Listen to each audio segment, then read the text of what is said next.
Hello दोस्तों, नमस्ते। आज हम बात करने वाले हैं किसकी, मेंस का जो पेपर फर्स्ट है, पेपर फर्स्ट के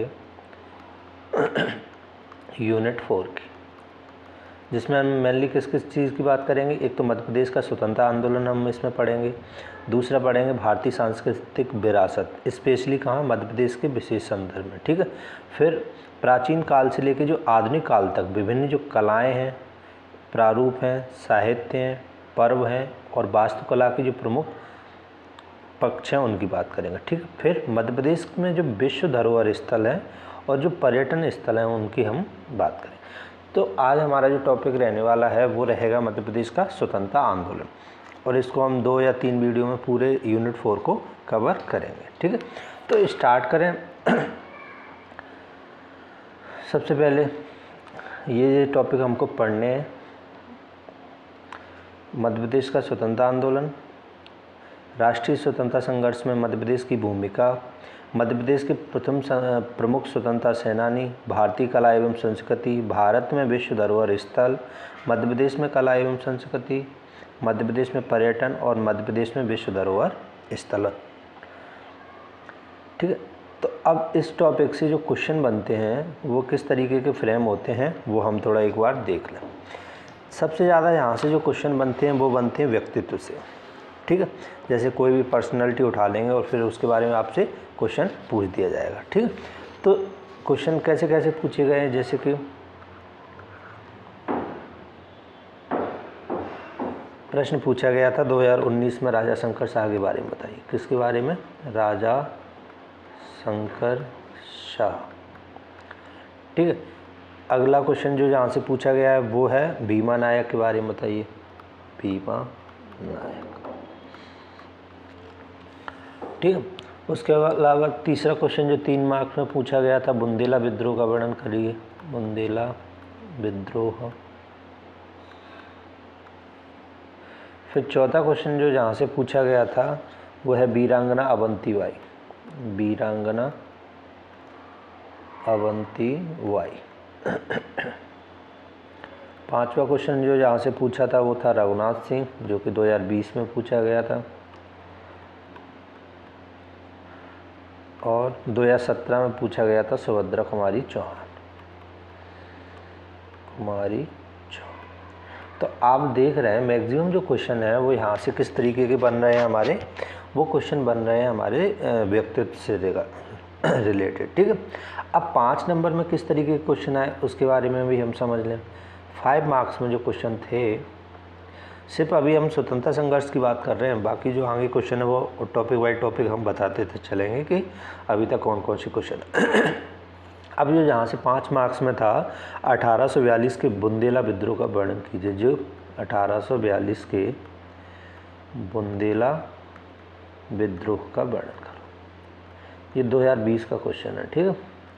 फिर उसके अलावा जबलपुर झंडा सत्याग्रह, जबलपुर झंडा सत्याग्रह,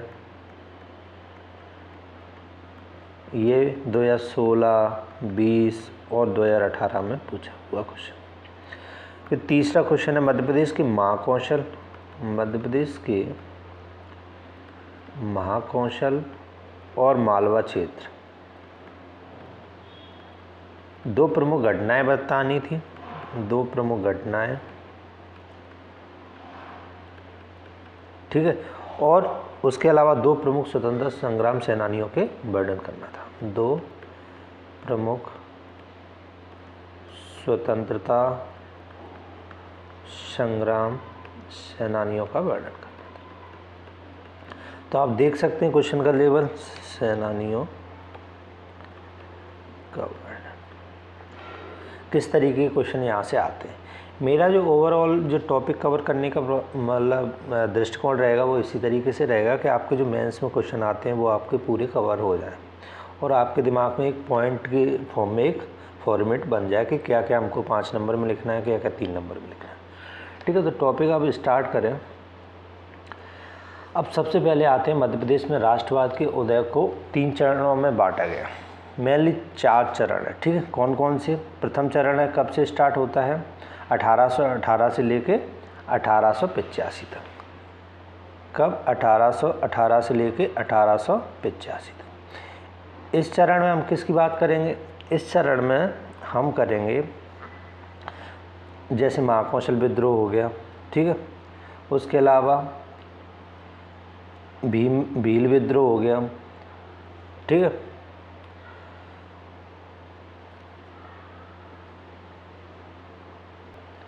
अब देखो जब पहला चरण पढ़ते हैं फिर दूसरा, फिर तीसरा और चौथा, एक एक चरण को हम समझते जाएंगे और इस चरण में कौन कौन सी प्रमुख घटनाएं हुई उनका विस्तृत वर्णन करते जाएंगे, ठीक है। तो सबसे पहले चलते हैं हम बात करते हैं प्रथम चरण की। प्रथम चरण ये कब से स्टार्ट होता है? प्रथम चरण हमारा स्टार्ट होता है 1818 से लेके 1885 तक। देखो क्या होता है कि 1818 तक आते आते अंग्रेज़ क्या है पूरे भारत में फैल चुके होते हैं, स्पेशली मध्य प्रदेश में, और जब वो पूरे भारत में फैल चुके होते हैं तो उनकी जो दमनकारी नीतियां हैं वो कहीं ना कहीं पैरेलल चल रही होती है, ठीक है। उसके अलावा जब दमनकारी नीतियां चल रही हैं तो फिर क्या है, वो सबसे बड़ी बात क्या कर रहे हैं, राज्य हड़प रहे हैं, ठीक है, जो यहाँ के शासक हैं उनको राज्य से बेदखल कर रहे हैं। तो इसी का परिणाम था कि सबसे पहले महाकौशल क्षेत्र में एक विद्रोह होता है, महाकौशल विद्रोह जिसको बोला जाता है। महाकौशल विद्रोह में क्या रहता है, ये प्रारंभ कब होता है? देखो अपन को 3-4 सबसे पहले प्रारंभ कब होता है? ये 1818 में प्रारंभ होता है। ईश्वर किस किस के मध्य होता है? जो नागपुर के शासक रहते हैं, कौन? अप्पाजी भोंसले, अप्पाजी भोंसले और अंग्रेज़ों के मध्य क्या करते हैं, किन किन के मध्य, ठीक है। कारण क्या है? कारण ये होता है कि अंग्रेज़ क्या करते हैं, अप्पाजी भोंसले से मंडला, बैतूल और छिंदवाड़ा, ठीक है, और सिवनी, मंडला, बैतूल, छिंदवाड़ा और सिवनी, इस क्षेत्र को क्या कर देते हैं, अप्पाजी भोंसले से मतलब ले लेते हैं, ठीक है, अपने अधीन कर लेते हैं या छोड़ने के लिए विवश करते हैं, ठीक है। तो क्या होता है, जब छोड़ने के लिए विवश करते हैं तो अप्पाजी भोंसले क्या करते हैं, मुल्ताई क्षेत्र में किसकी, अरबी सैनिकों की सहायता से, अरबी सैनिकों की सहायता से वो क्या करते हैं, मुल्ताई क्षेत्र में विद्रोह कर देते हैं, ठीक है। और जब विद्रोह कर देते हैं तो अंग्रेज़ इसको परिणाम के रूप में क्या निकलता है, अंग्रेज़ इस विद्रोह को दबा देते हैं, ठीक है, विद्रोह को दबा। तो ये हो गया क्या, महाकौशल का विद्रोह, ठीक है। अब महाकौशल विद्रोह के बाद क्या होता है, दूसरा जो प्रमुख घटना होती है इस समय की, वो है 1824 में कुंवर चैन सिंह का विद्रोह। 1824 में कुंवर चैन सिंह का विद्रोह। अब देखो कुंवर चैन सिंह को आप जानती हैं, मध्य प्रदेश का प्रथम स्वतंत्रता सेनानी भी इनको बोला जाता है, ठीक है। तो ये क्या कर देते हैं, ये कुंवर चैन सिंह विद्रोह कर देते हैं, ठीक है। फिर उसके बाद 1842 में क्या होता है, बुंदेला विद्रोह होता है। 1842 में क्या होता है, बुंदेला विद्रोह होता है, ठीक है। उसी के अलावा प्रथम चरण में कौन कौन सी घटना, 1857 का स्वतंत्रता संग्राम होता है,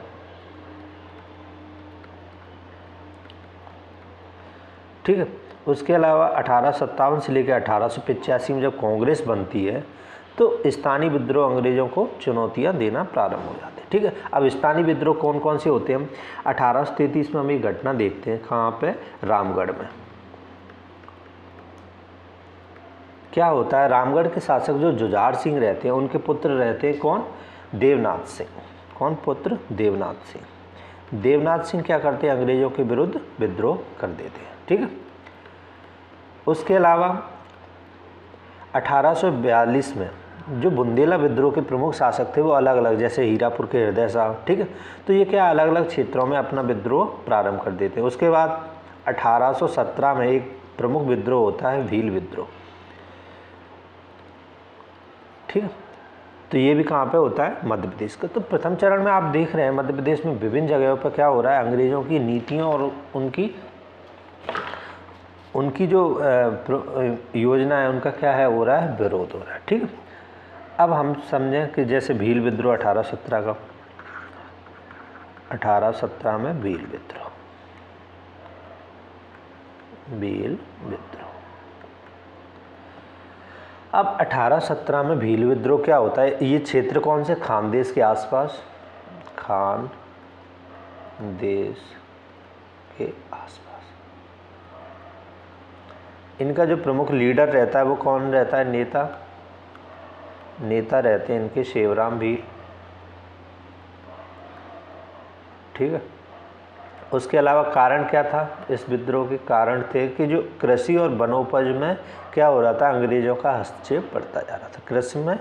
कृषि और जो वन उत्पाद होते हैं उसमें किसमें, अंग्रेजों का यहाँ पे क्या हो रहा था, हस्तक्षेप बढ़ता जा रहा। दूसरा, अंग्रेजों के अत्याचार, ठीक है, अंग्रेजों के अत्याचार। तो क्या, और सबसे बड़ी बात, इसकी समर्थन कौन करता है, मराठा इस आंदोलन का समर्थन।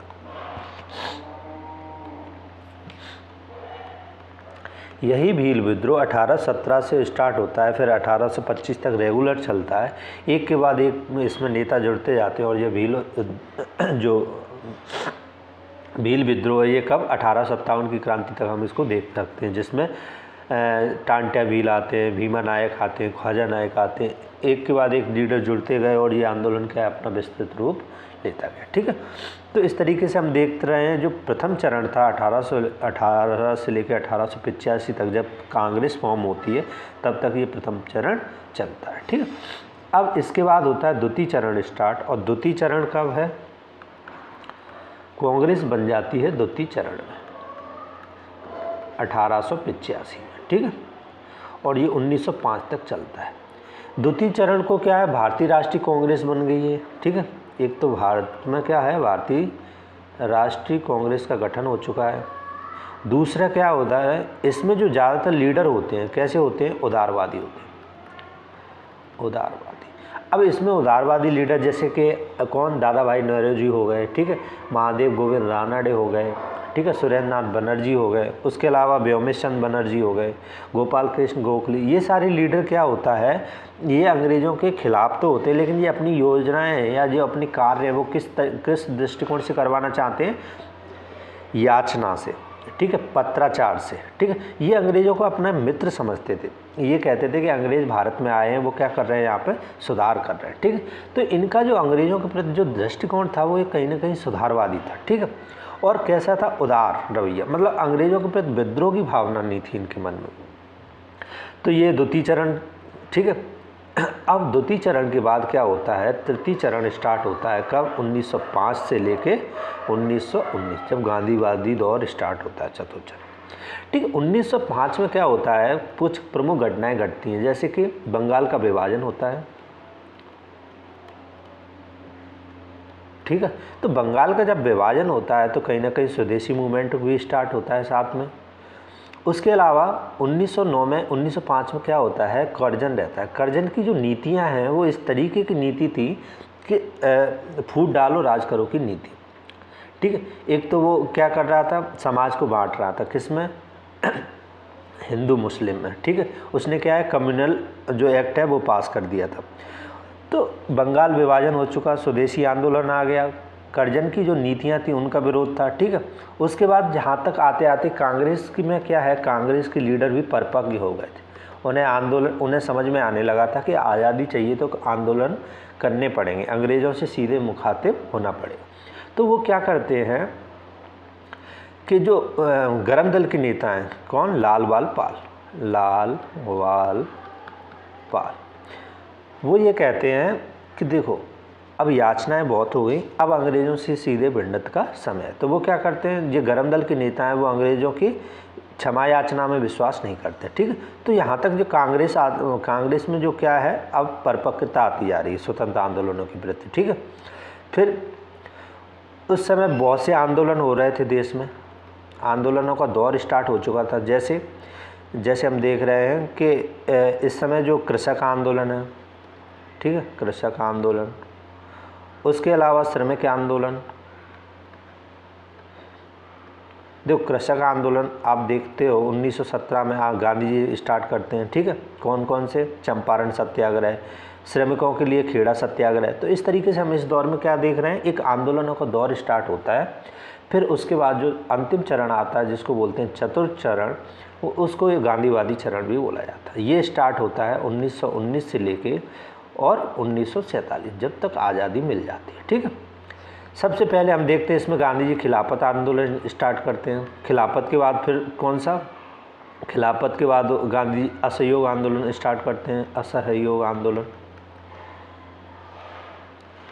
ठीक है, असहयोग आंदोलन के समर्थन में भारत में कई आंदोलन चलते हैं, जैसे झंडा सत्याग्रह। ठीक है, उसके अलावा जंगल सत्याग्रह मध्य प्रदेश में देखने को मिलता है। ठीक है, फिर सविनय अवज्ञा आंदोलन, सविनय अवज्ञा आंदोलन, भारत छोड़ो आंदोलन। तो ये क्या है, पूरा एक गांधीवादी दौर रहता है जिसमें क्या करते हैं, गांधी जी देश में बहुत सारे आंदोलनों को चलाते हैं। ठीक है, और फिर अंततः भारत विभाजन हो जाता है और स्वतंत्रता की प्राप्ति हो जाती है। अब ये तो हमारे चारों हो गए चरण। ठीक है, अब एक क्वेश्चन पूछा जाता है कि भारत में राष्ट्रवाद के उदय का कारण क्या था। देखो, भारत में राष्ट्रवाद उदय के कई प्रमुख कारण हो सकते हैं, लेकिन जो सबसे प्रमुख कारण था वो क्या था, एक तो विचारों का आदान प्रदान हो गया। भारतीय संस्कृति विश्व की संस्कृति से जुड़ रही थी। ठीक है, तो क्या है, जब विचारों का आदान प्रदान हो रहा था, अंग्रेज अपने आप को एलीट मानते थे।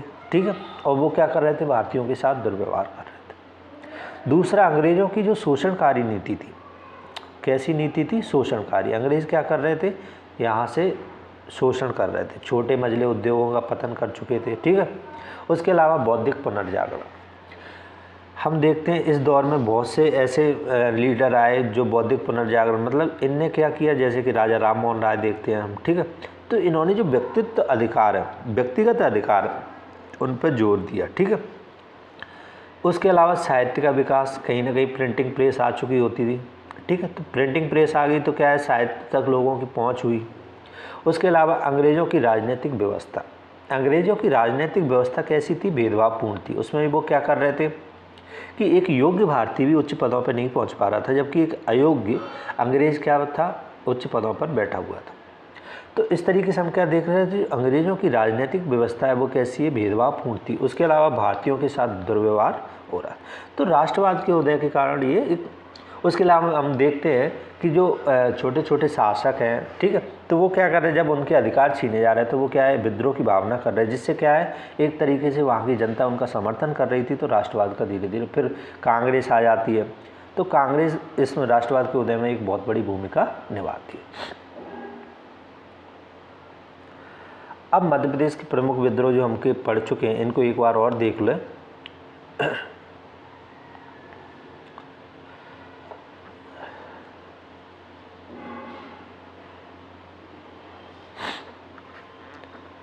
प्रारंभ कब होता है, 1818 में। महाकौशल क्षेत्र कौन कौन सा है, महाकौशल कारण वही नागपुर के राजा जो अप्पाजी भोंसले, उनसे मंडला, बैतूल, सिवनी, छिंदवाड़ा, नर्मदा, कछार क्षेत्र लेने हेतु बाध्य कर दिया जाता है। परिणाम क्या होता है, अप्पाजी भोंसले इसमें असफल होते हैं। ठीक है, उसके अलावा जो दूसरा है हमारा, एक मिनट इसको थोड़ा क्लियर कर दूं।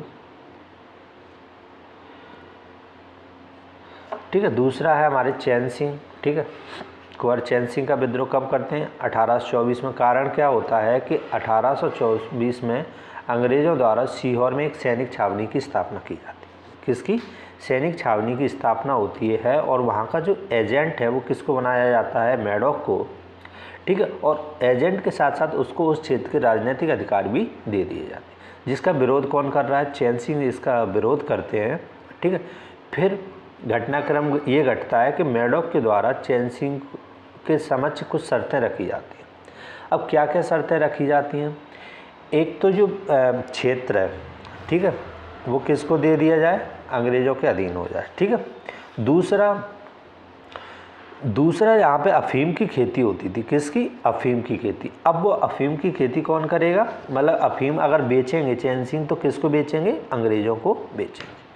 ठीक है, दूसरा क्या, फिर उसके बाद क्या होता है, जब चैन सिंह इस शर्तों को मानने से इनकार कर देते हैं तो सीहोर के चौराहे पर लड़ाई होती है, जिसमें परिणाम क्या निकलता है, चैन सिंह और उनके साथी, कौन, चैन सिंह और उनके साथी जिनका नाम है हिम्मत खां, हिम्मत खां, वो इस युद्ध में मारे जाते हैं। और चैन सिंह का जो स्वान रहता है, जिसका नाम रहता है शेरू, वो भी इस युद्ध में मारा जाता है।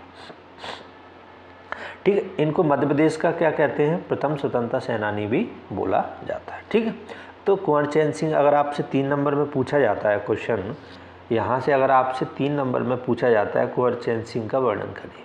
ठीक है, तो आप क्या करोगे, कुंवर चैन सिंह मध्य प्रदेश के प्रथम स्वतंत्रता सेनानी थे। 1824 में अंग्रेजों के विरुद्ध विद्रोह करते हैं, कहाँ से, सीहोर में। ठीक है, ये नरसिंहगढ़ रियासत के शासक रहते हैं। ठीक है, उसके अलावा घटनाक्रम में बता दो, देखो अवधि बताओ सबसे पहले 1824। ठीक है, फिर क्षेत्र बता दो।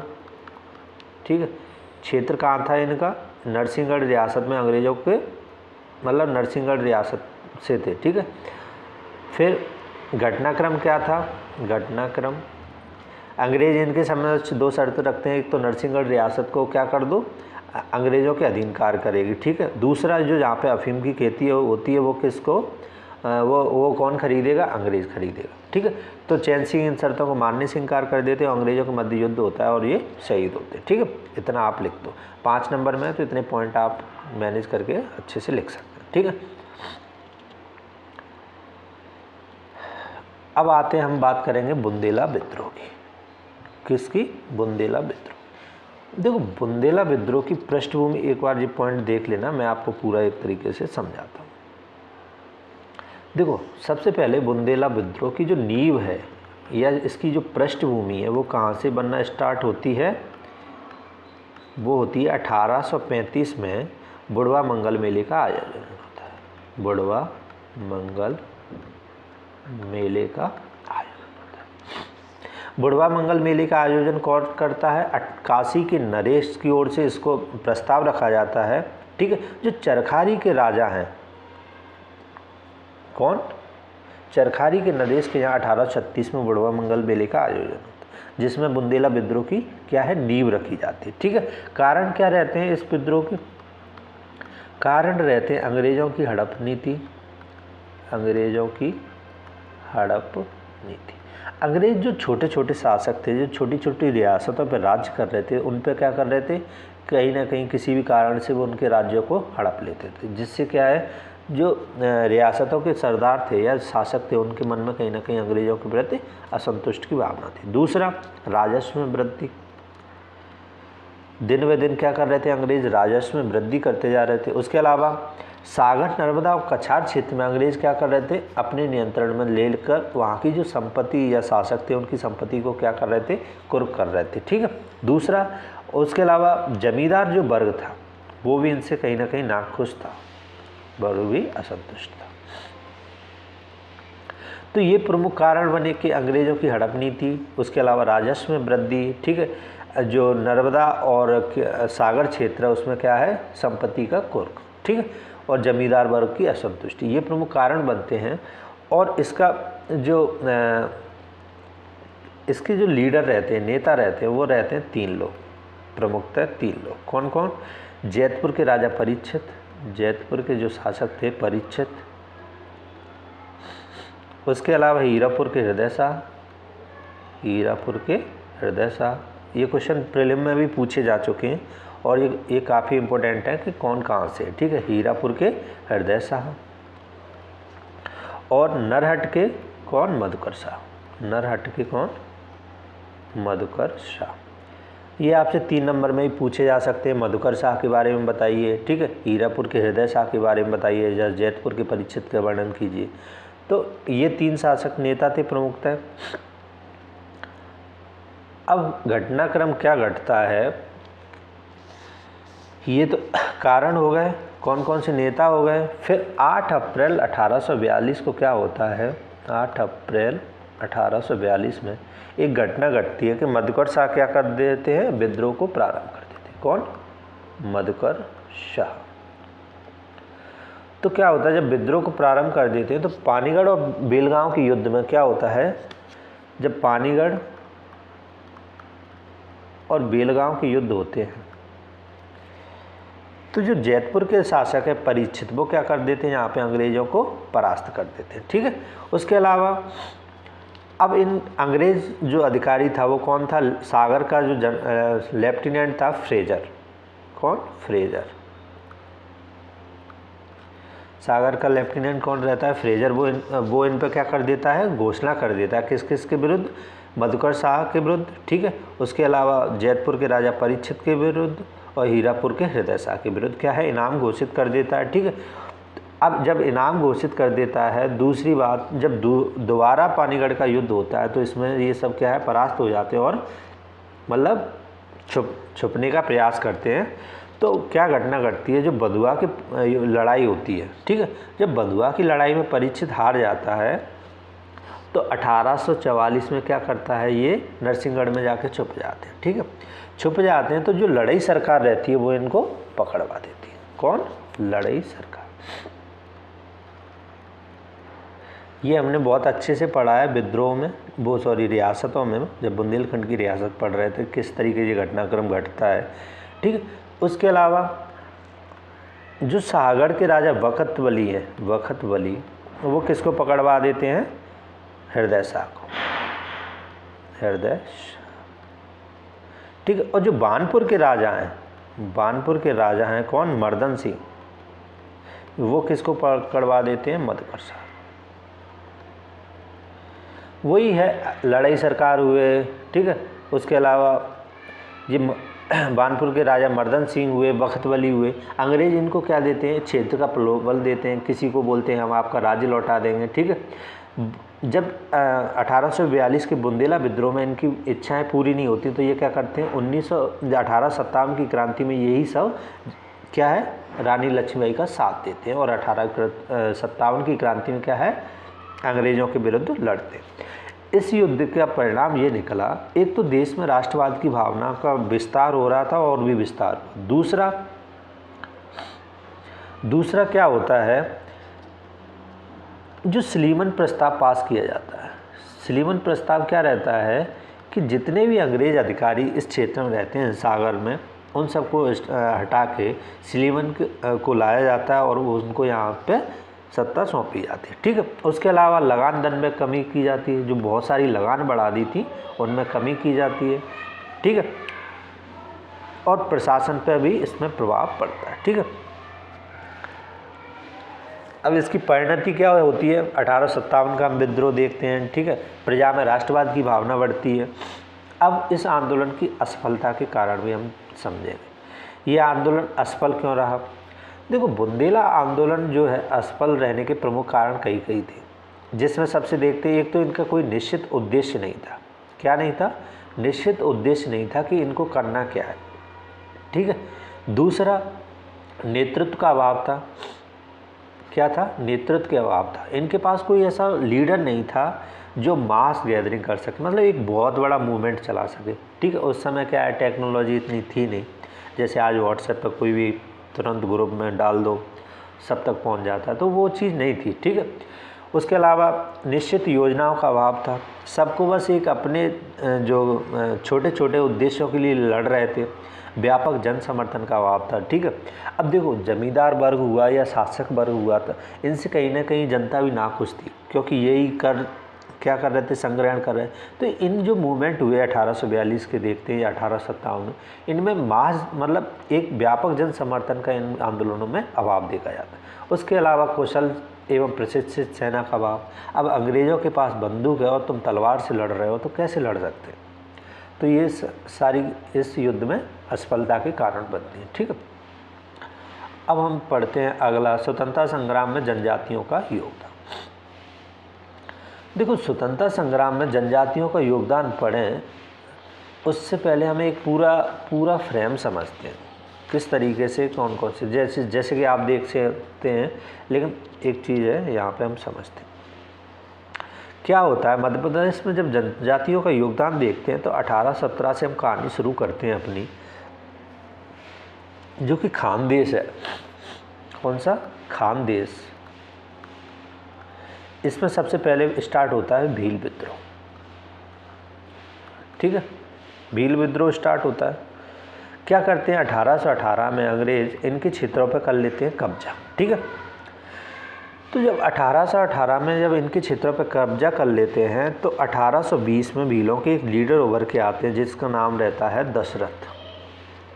वो भीलों के प्रति, और ये कहानी 1860 तक चलती रहती है, एक के बाद एक लीडर आता रहता है और वो विद्रोह को, ठीक है। तो उसके बाद 1800 जब दशरथ भी युद्ध में मारे जाते हैं तो 1822 में इनके अगले शासक आते हैं हरिया नायक,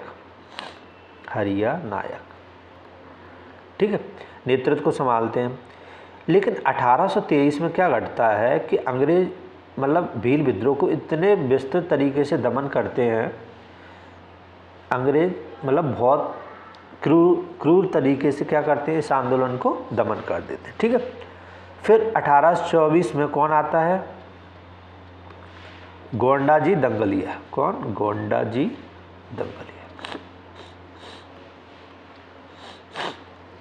ठीक है। तो इस तरीके से चलता है। 1825 में इस आंदोलन का दमन कर दिया जाता है और ये काफ़ी समय तक ये आंदोलन रुका रहता है, ठीक है। फिर ये स्टार्ट होता है कब, 1833 में। 1833 में धार राज्य के भीलों ने किसके, अंग्रेजों के विरुद्ध संघर्ष किया। किसने, धार राज्य के भीलों ने, ठीक है। फिर ये संघर्ष चलता रहा, फिर काफ़ी समय तक फिर लड़ी टूटती है और स्टार्ट होता है 1857 का विद्रोह, जिसमें हम प्रमुखता कौन कौन को देखते हैं, टांटिया भील। सबसे पहले कौन आते हैं, टांटिया भील, ठीक।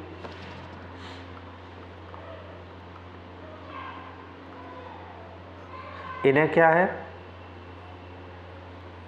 फिर टांटिया भील, इनको क्या है, इंडियन रॉबिन हुड भी बोला जाता है, इंडियन रॉबिन हुड। अब देखो यहाँ से व्यक्तित्व से क्वेश्चन बन सकते हैं, ठीक है, कैसे। अब जैसे 1857, अब टांटिया भील के बारे में पूछा जा सकता है 3 नंबर में, टांटिया भील। तो क्या करोगे आप, इन्हें क्या, इनके बारे में क्या बताओगे, कहाँ से नेतृत्व किया इन्होंने भील कहाँ से नेतृत्व किया वो बताओगे आप, ठीक है। उसके अलावा कब, 1857 की क्रांति में इन्होंने योगदान दिया। इनका प्रमुख उपनाम क्या बोला जाता है, इंडियन रॉबिन हुड बोला जाता है, ठीक है।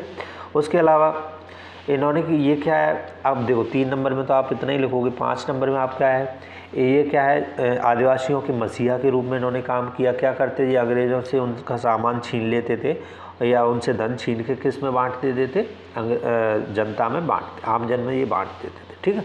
और आज इनको अंग्रेज़ क्या करते हैं, धोखे से पकड़ लेते हैं और कहाँ पे, पाताल पानी जो कि इंदौर के पास है, तो वहाँ पे इनको रखते थे। अब विशेषतः अभी क्या हुआ है, तत्काल में शिवराज सिंह सरकार ने जो टांटिया भील, एक तो पाताल पानी पे जो स्टेशन है उसका नाम क्या कर दिया है, टांटिया भील, और वहीं पे इनकी समाधि बनाई गई। दूसरा जो भंवरकुआ चौराहा है उसका नाम क्या कर दिया है, टांटिया भील चौराहा कर दिया। तो इस तरीके से आप क्या करोगे, अगर आपसे कुछ पूछा जाता है और जो करंट से रिलेटेड अगर उसमें कुछ हुआ है तो आप क्या करोगे, उस चीज़ को ऐड कर दोगे। ये आपके मार्क्स बढ़ाने की एक टेक्निक रहती है, ठीक है।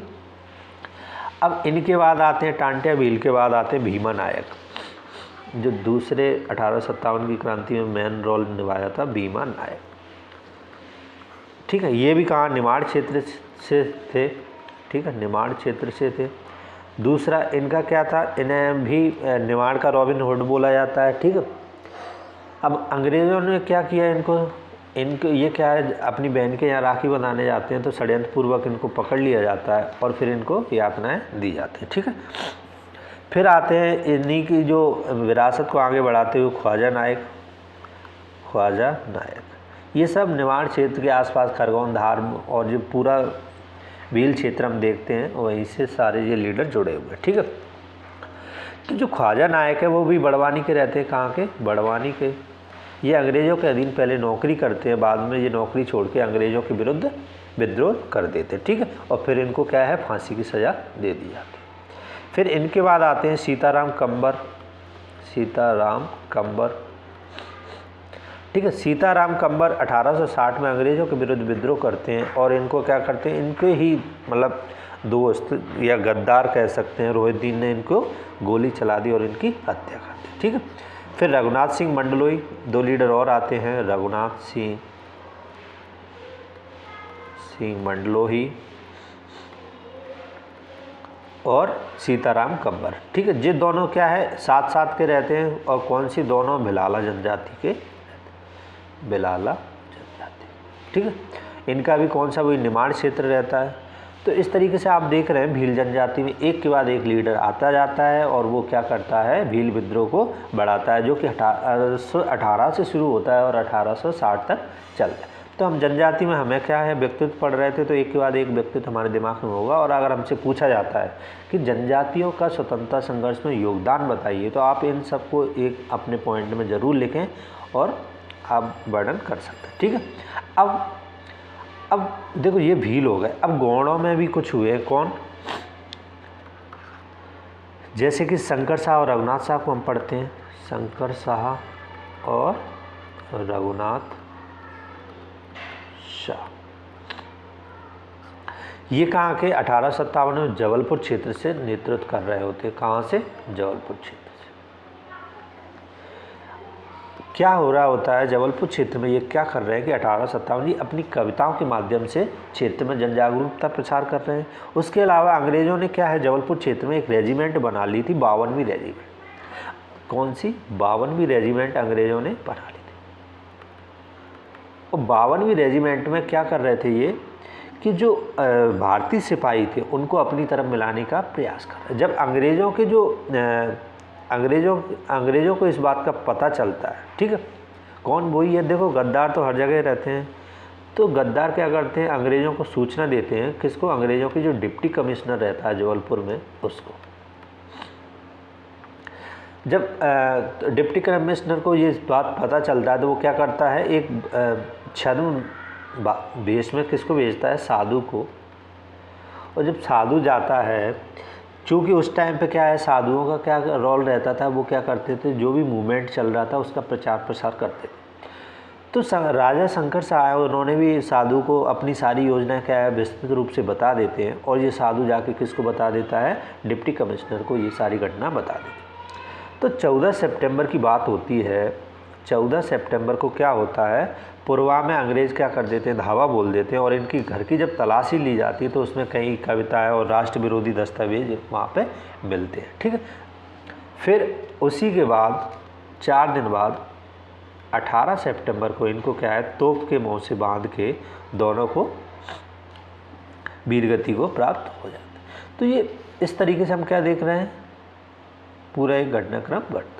अब ये तो प्रमुख लीडर हो गए, ठीक है, जिन्होंने, अब गांधी टाइम पे भी कुछ हुए थे तो हम उनको भी पढ़ेंगे। ठीक है, अब जैसे बैतूल से गंजन सिंह कोरकू, ठीक है, निमाड़ से हो गया टंट्या भील हो गया, इंडियन रोविड। बैतूल से गंजन सिंह कोरकू, जम्बाड़ा के रामू मखड़ू गौड़, ठीक है, घोड़ा डोंगरी से कौन? विष्णु सिंह। और जो क्या है अंग्रेज़ों के खिलाफ इन्होंने क्रांति की। तो अगर स्वतंत्रता संग्राम में जनजातियों का योगदान 11 नंबर में आपसे पूछा जाता है तो आप एक एक जनजाति को एक एक क्षेत्र उठा के आप विस्तृत वर्णन कीजिए और एक एक लीडर। अगर 3 नंबर में आपसे पूछे जाते हैं तो आप बिल्कुल कब योगदान रहा ये आप बता सकते हैं। ठीक है, अब हम बात करेंगे मध्य प्रदेश में 1857 की क्रांति।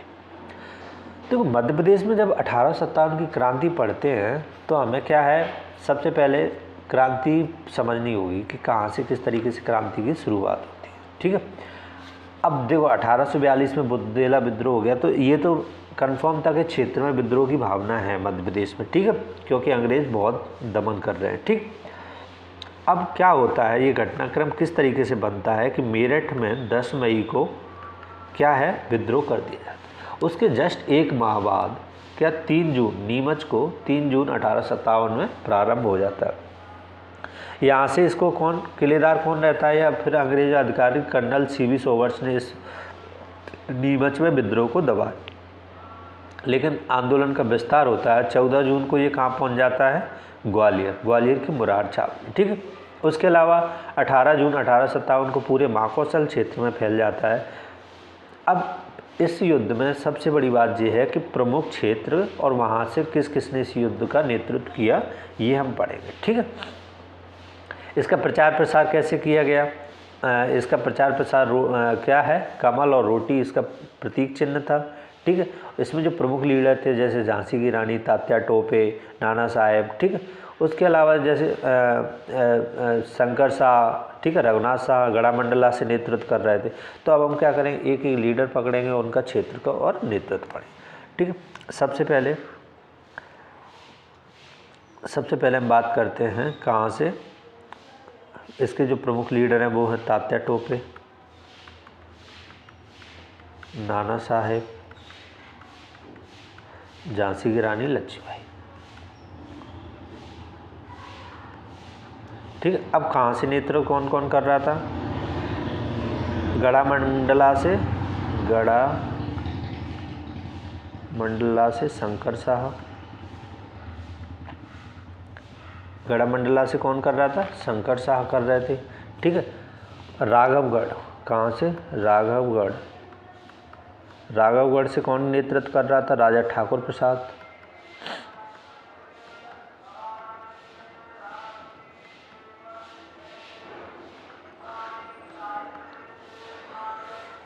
रायपुर से कौन कर रहा था?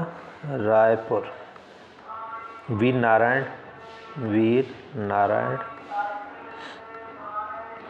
ठीक है, उसके अलावा जो सागर है, सागर क्षेत्र से शेख रमजान।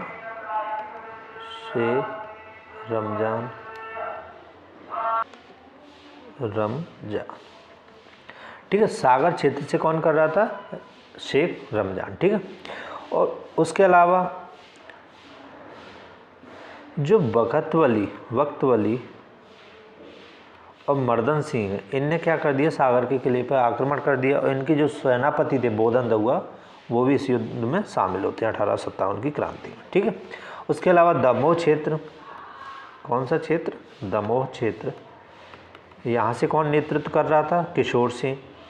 कौन? किशोर सिंह।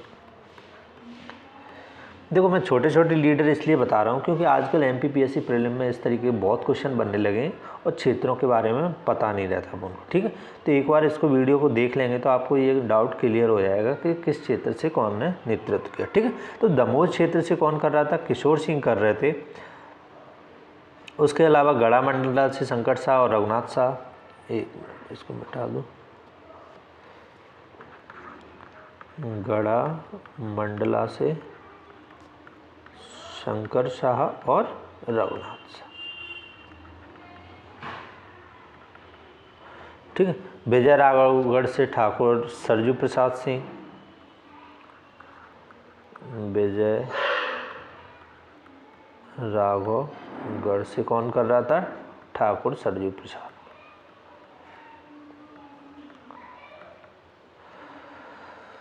उसके अलावा इंदौर, जो कि मऊ छावनी थी, इंदौर की मऊ छावनी से कौन विद्रोह का नेतृत्व कर रहा था? सादत खां।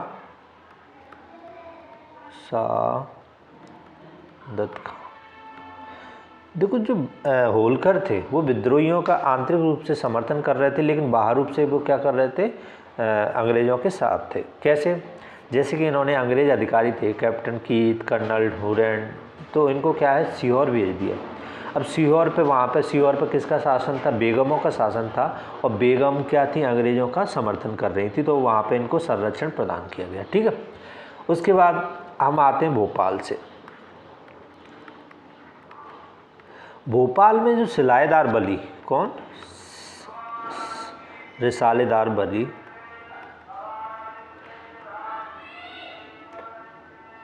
वली शाह और महावीर कोठा, ये क्या कर रहे थे? इन्होंने बहादुर सरकार का गठन किया, बहादुर सरकार का। ठीक है, उसके अलावा जो भोपाल क्षेत्र है, वहाँ से 1857 की क्रांति में किसने नेतृत्व किया था? अम्बा पानी के जो नवाब थे, कौन? फाजिल मोहम्मद खान और नवाब आदिल मोहम्मद, ये क्या कर रहे थे? नेतृत्व कर रहे थे। ठीक है, कौन? फाजिल मोहम्मद खां और आदिल मोहम्मद खां। उसी के अलावा मंडलोई से कौन कर रहा था नेतृत्व? रघुनाथ सिंह।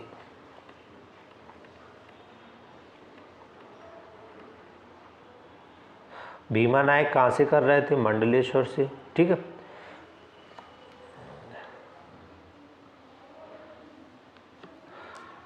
भीमा नायक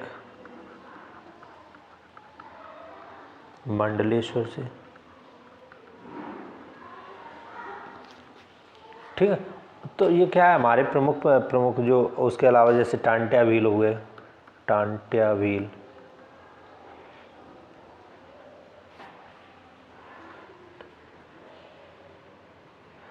भीमा नायक जलकारी बाई, ये कहाँ से नेतृत्व कर रही थी? जलकारी बाई झांसी से। ठीक है, लक्ष्मीबाई की सहायिका थी। तो इस तरीके से हमारे ये क्या हो गया, क्षेत्र हो गया, और वहाँ से किसने नेतृत्व किया, ये हो गया। तो अब 1857 की क्रांति में अगर हमसे पूछा जाता है, मेनली यहाँ से लीडर ही पूछे जाते हैं कि कहाँ से उन्होंने नेतृत्व किया। आपको क्या है, अगर कोई पूछा जाए जैसे जलकारी बाई, तो ठीक है, कहाँ से नेतृत्व किया? झांसी से। किसकी अंगरक्षिका थी? लक्ष्मीबाई की। ठीक है, तो इस तरीके से आपको क्या है, और 1857 की क्रांति में इनका महत्वपूर्ण योगदान। 3 पॉइंट बनाना है। ठीक है, कहाँ से, किस में क्या योगदान था इनका। ठीक है, उसके अलावा जैसे टांट्या भील हो गए, तुम्हारे भीमा नायक हो गए, तो आप एक एक शासक को पढ़ लें और उनके जो क्षेत्र पढ़ लें, किसमें 1857 की क्रांति में उन्होंने योगदान दिया। तो आज हम वीडियो को अपने यहीं तक रखते हैं। आगे जो हमारे रहेगा वो है मध्य प्रदेश के स्वतंत्रता संग्राम। ठीक है, आदिवासी योगदान हम पढ़ ही चुके हैं। ठीक है, अब मध्य प्रदेश के जैसे नरेश मंडल वगैरह, ये सब हम अगले वीडियो में बात करेंगे। ये 2 वीडियो में हमारा मध्य प्रदेश का स्वतंत्रता संग्राम कंप्लीट हो गया। दोस्तों, वीडियो देखने के लिए बहुत बहुत धन्यवाद। अगर आपको वीडियो अच्छे लगते हैं तो लाइक, शेयर और सब्सक्राइब जरूर करें।